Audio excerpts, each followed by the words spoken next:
is the grinder that I have. Just got it online for like $200 or $300, I don't remember, but it works pretty well. So the size 12 grinder is the size that I like to use when I'm making boerewors, because it gives the right texture for the board when you put it through the filling tube. Otherwise it comes too dense. So the meat I've got here to make the boerewors is the chuck casserole steak. I like to get this one because it's got a lot of fat in it.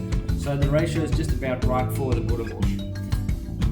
The best way to cut the steak is long ways, because it goes through the grinder easily. This has just come out of the freezer. It's been in the freezer for about half an hour, just so that the fat doesn't get caught up in the blade.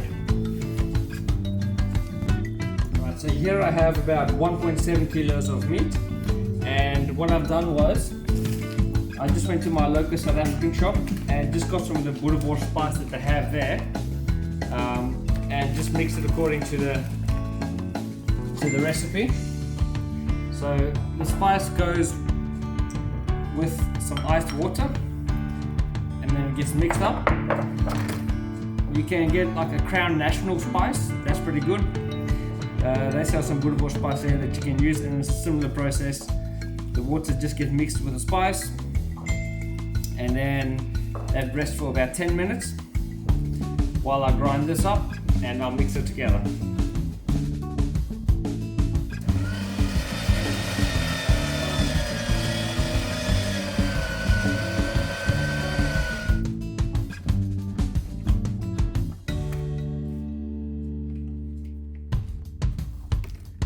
This is what it looks like when I'm done. It's pretty coarse.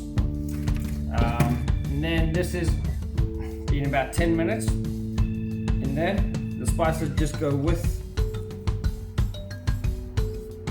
the mince, and we just mix it up.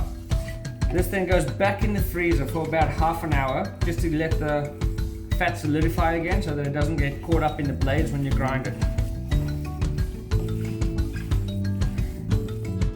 That's the basic recipe, but what I'm going to do is make a cheese chili one. So I've got extra tasty cheddar cheese that I'm going to use. So for obviously extra tasty boerewors. So I've just cut the cheese up into blocks. I'll just sprinkle that through there. This again has been in the freezer for half an hour. It's just come out. And I've got some chili flakes with a bit of chili powder with that. So I'm just going to spread that over and mix it in.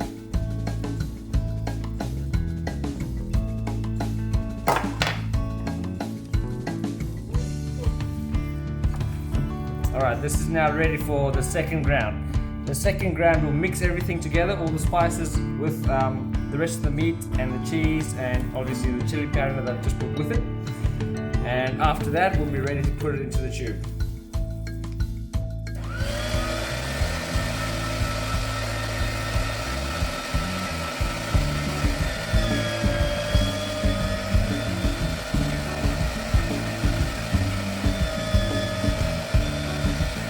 So that's all the mince gone through the grinder the second time, again with a size 12 blade.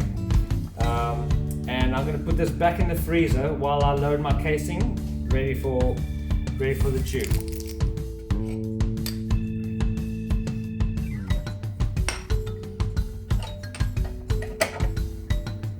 So I'm just making sure all the fat's out of this before I start, so it doesn't interrupt with the tube filling process. I use the same machine to grind as I do to fill.